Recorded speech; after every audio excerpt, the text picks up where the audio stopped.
It's fun. It's funny, isn't it? Yeah. It's okay. No. I can be louder. Are we on? All right. So the stochastic process. I'm just going to talk about real valued.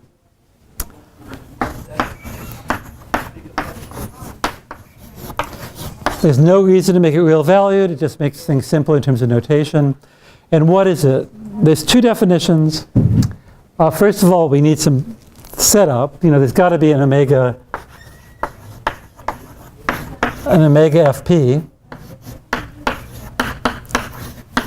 And sort of, it's this part of the course you really see why we need these abstractions. We'd be dead without this, this model of God, which is what capital omega is. And then we need a time index.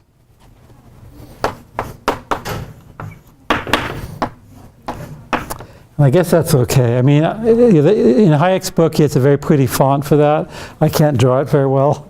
But it could be anything, it could be the reals, or the integers.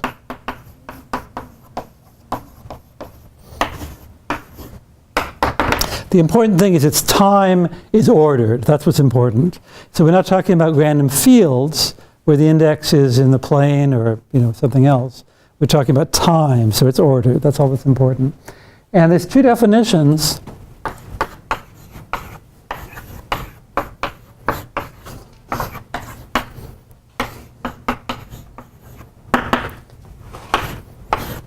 First is what almost any of you would say. What's a stochastic process? I know what don't be shy. Just you'd say, obviously it's what? Come on, don't be shy. A bunch of random variables indexed by time.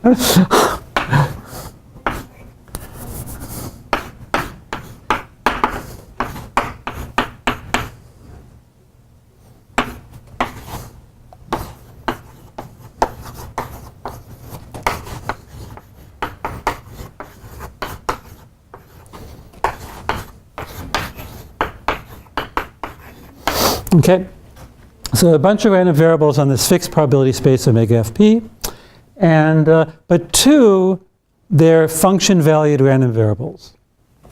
Not they, it.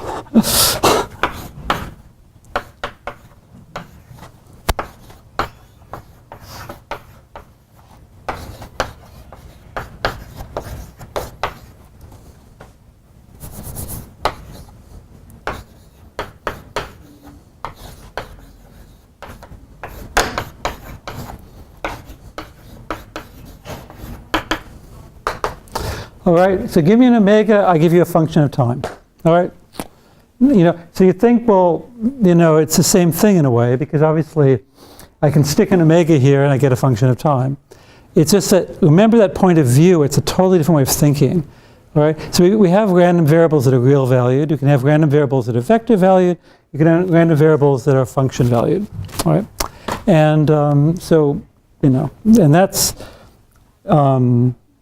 that's something that's sort of been hidden under the rug throughout, that I've been talking about random variables being real valued.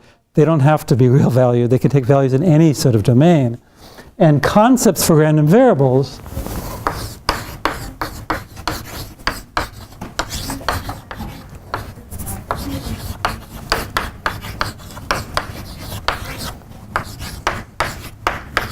so convergence,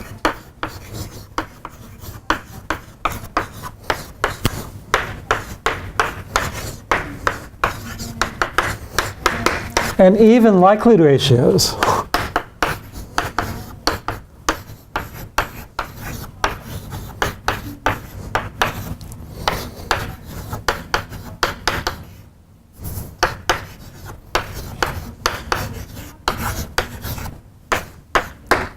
They all go through. You can talk about the relative entropy between the law of two stochastic processes, and that's useful. It's used a lot. If we want to generalize the Shannon capacity theory to non-IID processes, you need to think that way.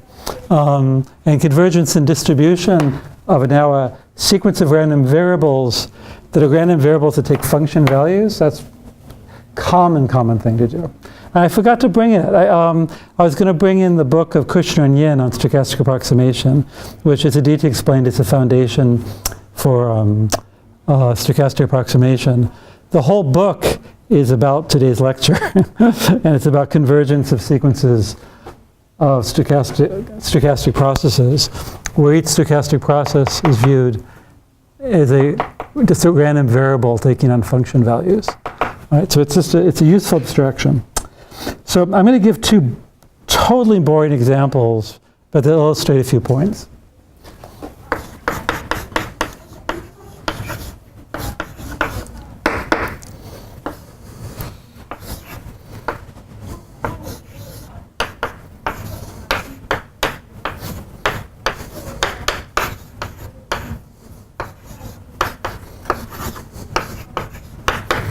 Okay, so the typical boring example, we take omega to be the unit interval. I made it open on the right for reasons you'll see in a second. F is the Borel sigma algebra there. P is a uniform distribution. And T is equal to the positive integers.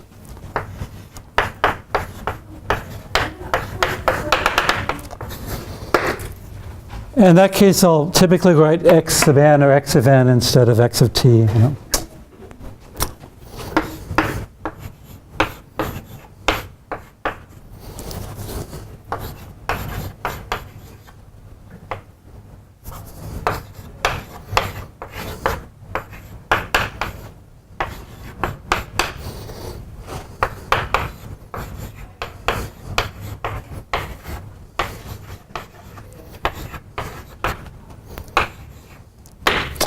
So what you do is you take omega, to find the stochastic process, you take omega and you look at its binary representation, and you look at the nth entry in that binary representation. And you define that to be exit of omega. Who cares? You'll see there's a useful example later on. Okay. And you can write down omega, right? What I mean is it's a sum from 1 to infinity of something times 2 to the minus n. Or what I put there? Yeah, thank you. That's all I mean. All right. So, okay, so that's one boring example. Here's another boring example.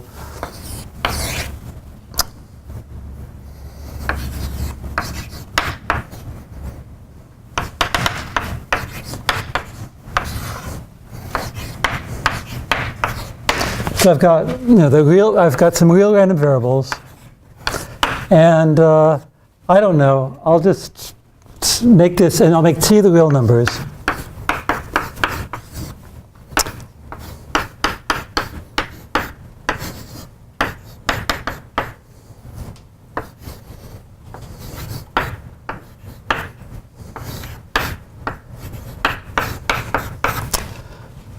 I have a bunch of random coefficients and some functions. This could be sine waves, say. I don't know. Phi k of t could be equal to, let's say, the cosine of k times t. I don't know.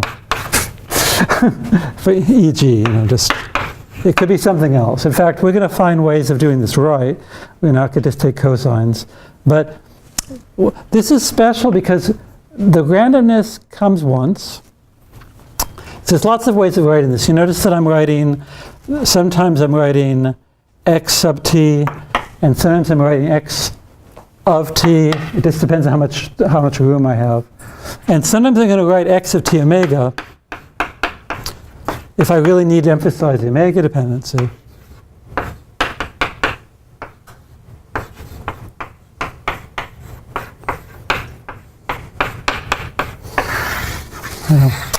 And you look at this and you think this is really special and weird. I mean, I basically picked an omega, got to go at get the coefficients, and then I determined the process for the rest of time, right?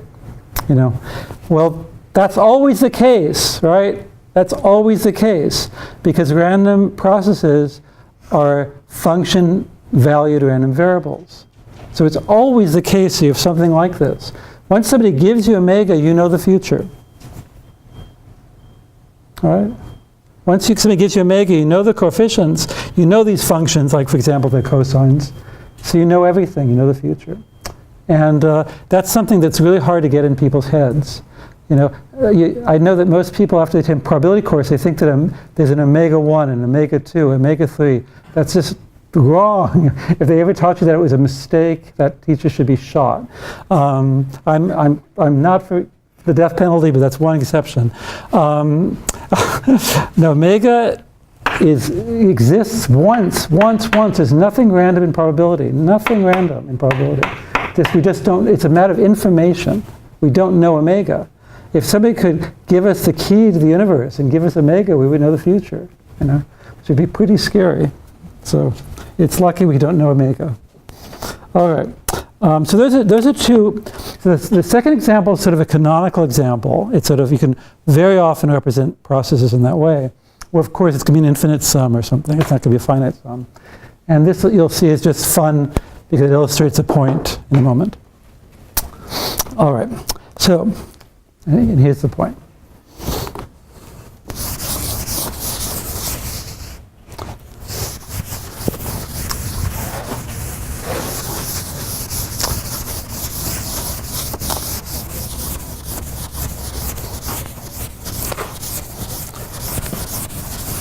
Okay, so I mentioned, I think, in the very first time you met me, that these sigma algebras have to do with information, and I can finally make that precise.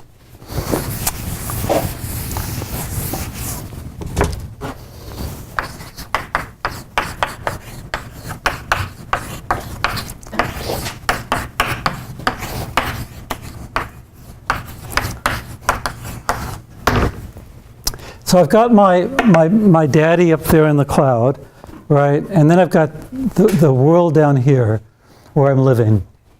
And the world down here where I'm living is, say, observing the stochastic process x of t, not omega, all right? And as I watch this process and gather more and more information, I can make better and better predictions about the future, all right? You know what I mean? In this case, these functions are linearly independent, and after a few milliseconds, I actually know the coefficients exactly, so I can predict the future. It's a really degenerate process. After a millisecond, I can compute these coefficients and predict the future. That's pretty unusual. But you know what I'm saying though. I mean, after I gather, imagine this is discrete time. Instead of t being continuous, is discrete time. Given enough samples, I could then compute the coefficients. And I don't know omega, but I know the coefficients, so I can predict the future. All right? So, that's what, I just want you to know what I'm thinking. I'm thinking I'm watching this process evolve, and my goal is to predict the future of x or some other quantity.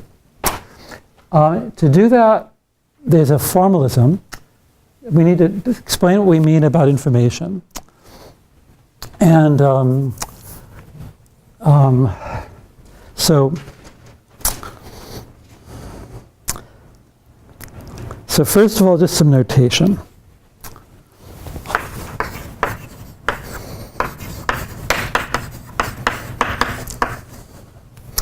So forget about stochastic process for a moment. Just think about a collection of random variables.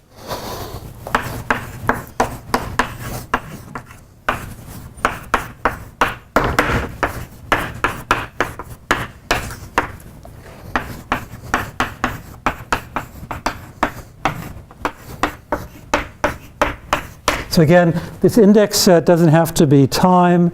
It could be the plane or something, or it could be anything at all. It doesn't matter. It's useful to make this more general. And basically, I wanted to find a sigma algebra that generates. Okay, so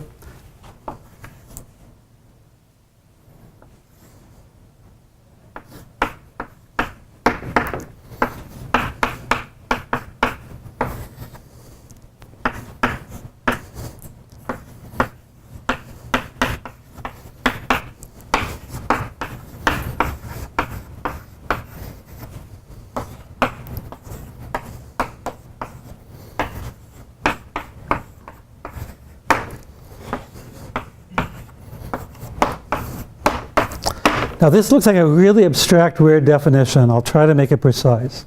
It's the, so you put a little sigma here, and I might write this as Fi, just so I don't have to write this whole thing out, all right? You know, it's a bit cumbersome to have to write this whole thing out. But you're going to see this a lot. This is nothing, you know, that Sean is obsessed with, like when I was talking about relative entropy and all that. That's a private obsession. You won't find that in many courses. This you'll find in every course. It's fundamental everywhere. So what do I mean by smallest? Well, it's a collection of sets. And when you talk about sets, when you say smallest, you mean intersection.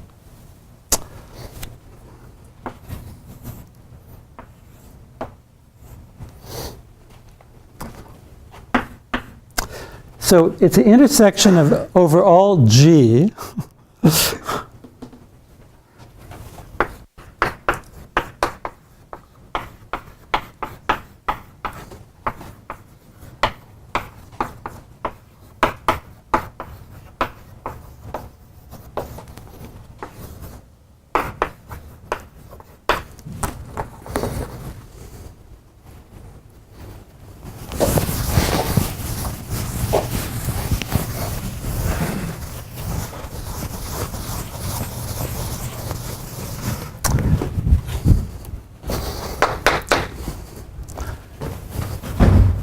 Or I should say, I'll put it such that, that's easier. All sigma algebras G that have a property that the event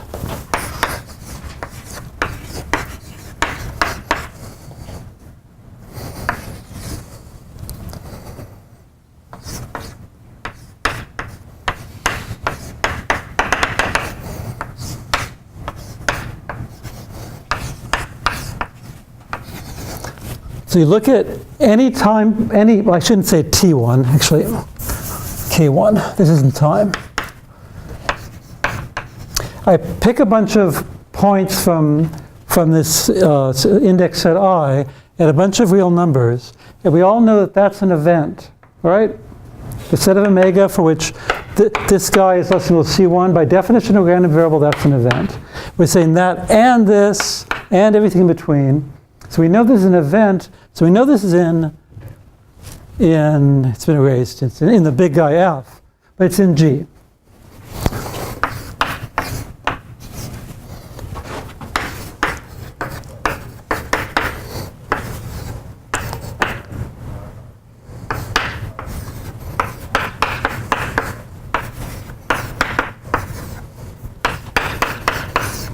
All right.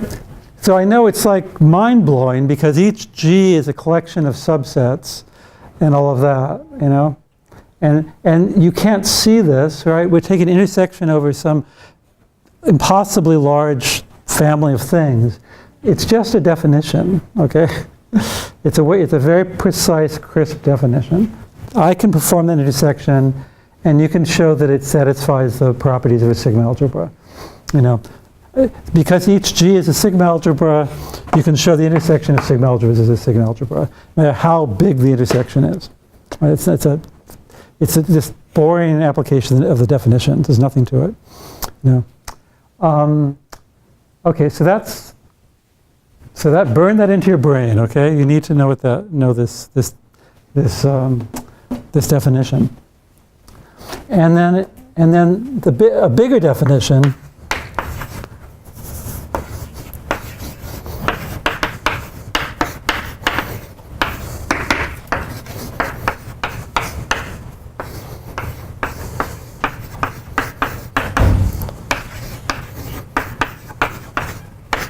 Our stochastic process X obviously generates a sub-sigma algebras like that, but it generates something called a filtration.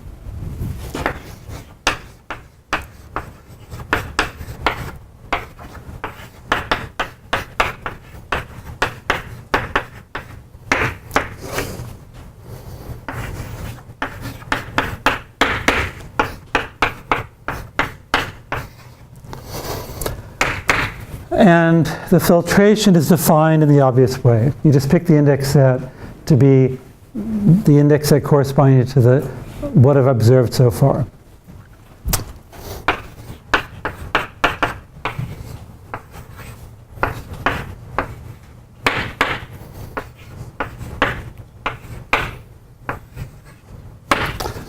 All right, and this is information up till time t.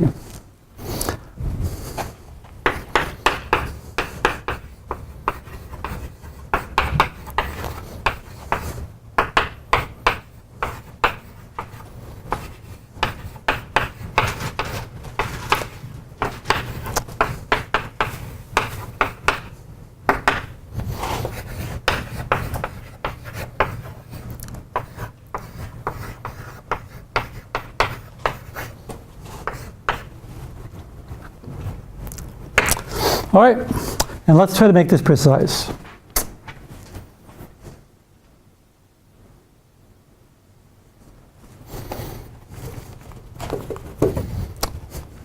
And actually, the second example would be interesting too, but this is the one that I thought would be the most useful.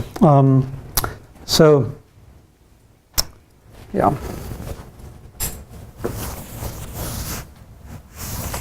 Well, anyway, questions? Is this, I mean, I have to be careful here.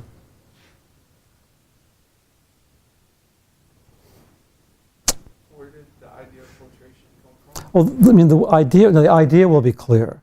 It is a definition of information up to time t. I mean, basically everything we want to do almost is like we get a bunch of information, we're going to make a decision. If you're a control theorist, you want to make a decision on what action to perform in your airplane or your stock portfolio. If you're communication, you want to know if you should send an ACK or a NAC or change your coding scheme or whatever. If you're in signal processing, you'd like to be able to detect if there's some strange anomaly in some picture or figure out whose face is what, and you do that based on your observations up to time t. So I have to convince you that this is exactly what we mean by information.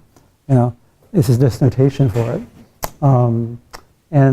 The word filter, I mean, is about estimation. I mean, it comes from that, I believe. It is strange language, isn't it? Filtration, but a filter is trying to filter away noise, estimate. That's what it is. Yeah, it's a family of sigma algebras. Yeah. And what happens when t gets bigger? Is it evolving in some funky way? What? It gets bigger and bigger and bigger. Yeah, it gets bigger and bigger and bigger. What's that? This gets larger and larger and larger because we have more and more constraints. As t gets larger, we have more and more events that all these g's have to contain. So they're increasing. They can never shrink. Well, they could keep constant. And in fact, that's why I wish I'd kept up example 2. In example 2, it'll just become constant. You don't learn anything more because eventually you learn the coefficients and then you know xt forever.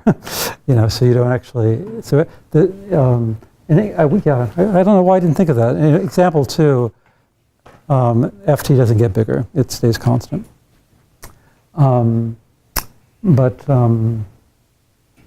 Let's look at example 1. So have you all got this one?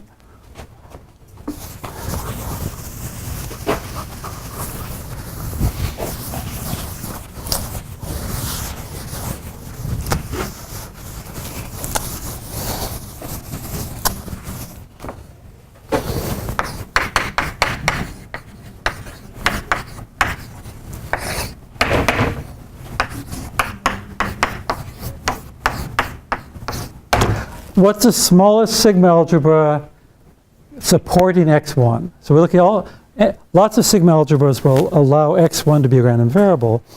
What's the smallest one possible? What's that?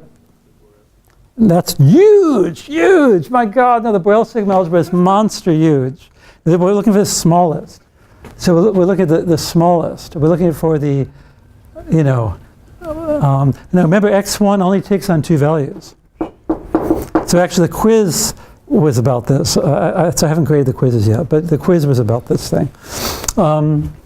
So we know that, so again, we need, I'll write this down again. We need the event, say A sub C, I'll write like this first. A sub C equals a set of omega. Well, I shouldn't use that language. Well, it's okay.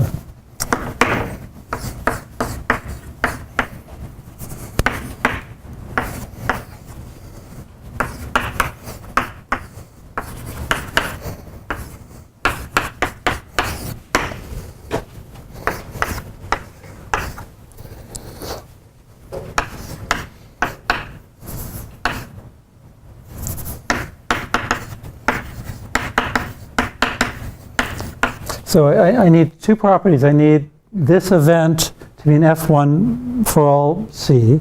That's what I mean, that's X1.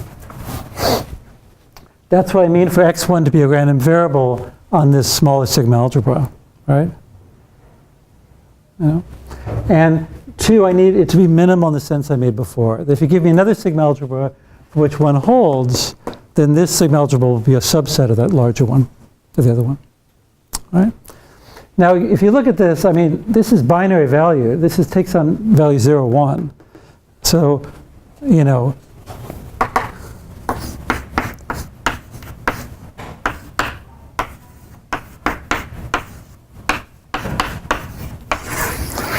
x1 of omega is either 0 or 1. It's the first bit.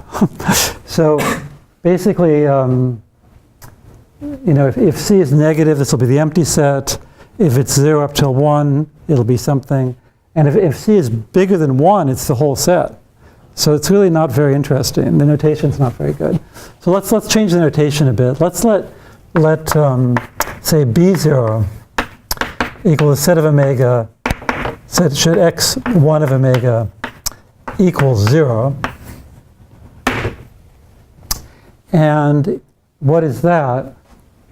It's the first bit in a binary expansion of omega. Omega is a number between 0 and 1. So how is that related to omega?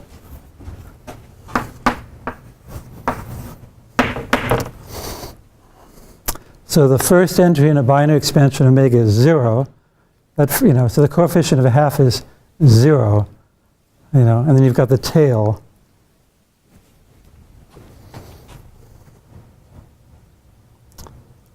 So that's 0. It's less than.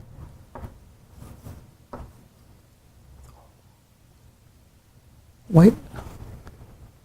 Less than or less than? It's less than or equal to, isn't it? They all could be 1. Yeah. Why did I stole this from another book. That's strange. There was a mistake in a book which I carried over. That could be a square bracket on the right. But anyway, keep it like that anyway. So it's less than or equal to 1. I mean, less than or equal to. No, hold on a second. If that's 0, all the rest of the coefficients can be 1, and then I would get a half. Yeah. So it's less than or equal to. It could be. No, forget it. I know I'm getting confused. It's bothering me for some reason. I'm going to write that down. You can check my algebra later. There can't be two representations of a half. So it's less than a half. What's that? Yeah. I'm just getting myself.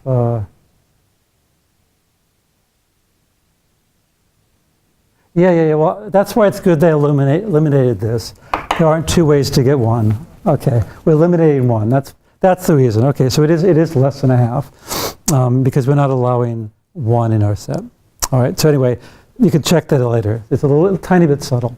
Okay, so I know that this has to be in F1, and its complement as well, of course, and that's about it.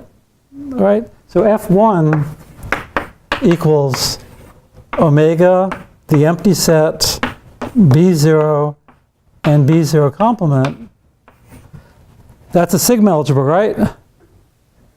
And it seems clear that x1 is a random variable on the sigma algebra, and it's clearly minimal. I can't do anything smaller than this. If I got rid of these two guys, I wouldn't have this set. I wouldn't be able to support x1. Nah, it's because no omega is allowed to be. That's why. Now I realize why they did that in the book. I got this from another book. The omega value of 1 doesn't exist, and so there is no. Yeah. I mean, yeah. Wait a second, you are right. Because if it was 0 and then all 1s, that does sum to a half. I'm borrowing a mistake. That is true.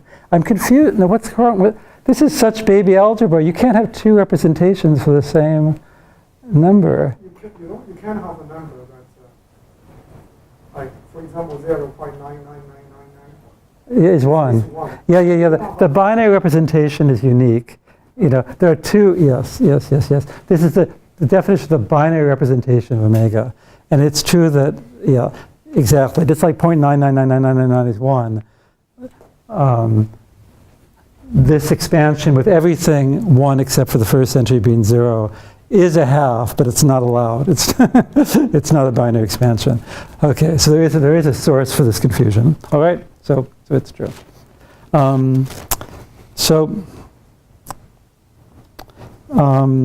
right, so what about, we can keep going. What's F2?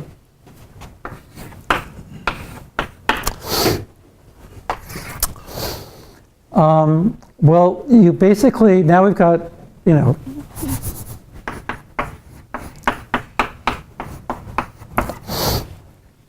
now we have more constraints, and so we have to think about not just sets like that, but for example, we could define a B00, or let's say B01, just to be for fun.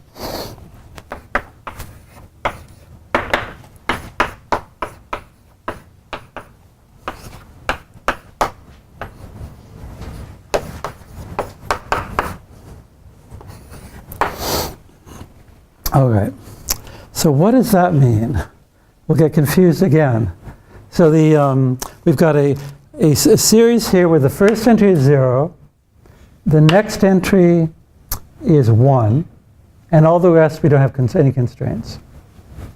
All right, so one possibility is that the second entry is 1, so it's a coefficient of 1/4, and all the rest are zeros. All right. So basically, we know that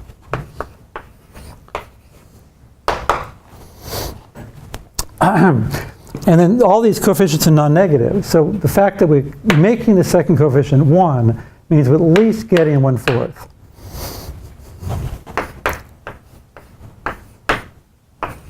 Okay, so 1/4 is less than or equal to omega, and then less than or equal to what? I mean, any other constraints? Wait, hold on a second. That's it, isn't it? Because the rest of it's unconstrained. I can get as big as I want. So, but wait a second. But the same as before, there's a half. It's still a half because of the fact that the first coefficient is 0, so I'm stuck like that. So you can see that I'm looking at I've got this interval that's now a width of 1/4 instead of 1/2.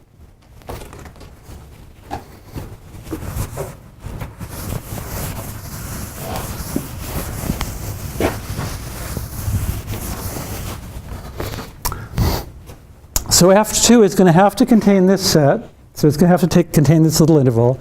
It's going to have to take its complement. And we'll have to be able to put in a 1, 0, and a 0, 0, and a 1, 1. And what you can imagine is you're just going to get all intervals of width 1/4. I mean, consecutive intervals.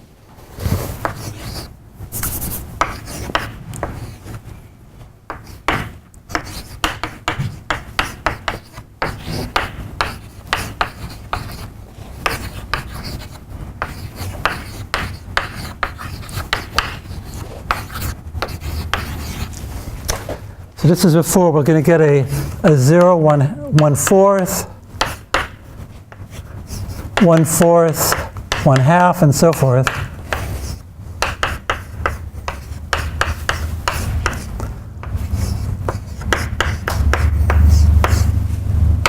So you know what I mean? So it's these 4 sets do not define a sigma algebra, because sigma algebras are closed-ended unions. They have to contain everything. They have to contain the empty set. But basically, I take these 4 sets and I look at all possible unions, and I'll get a sigma algebra containing a whole bunch of sets. I don't want to have to write them all down. I don't have to, right?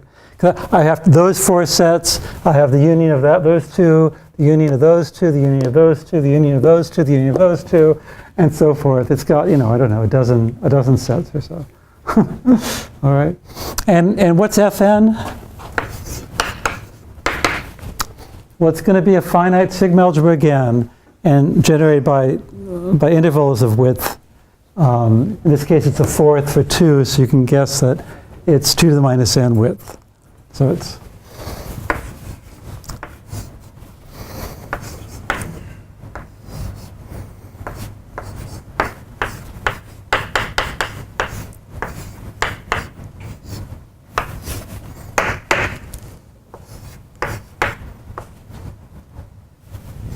Ah, put a sigma there.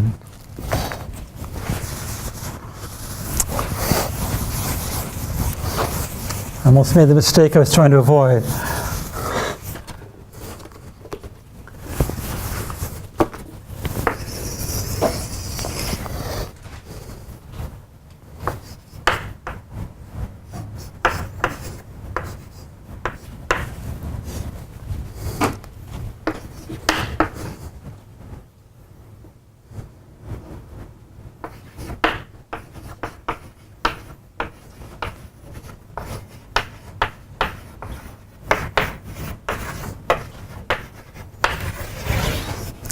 Okay, so you look at all intervals of width 2 to the minus n, and again, that's not a sigma algebra, so you have to look at all possible unions, and that's it. But do you see how this is a perfect example to illustrate that this is exactly giving you information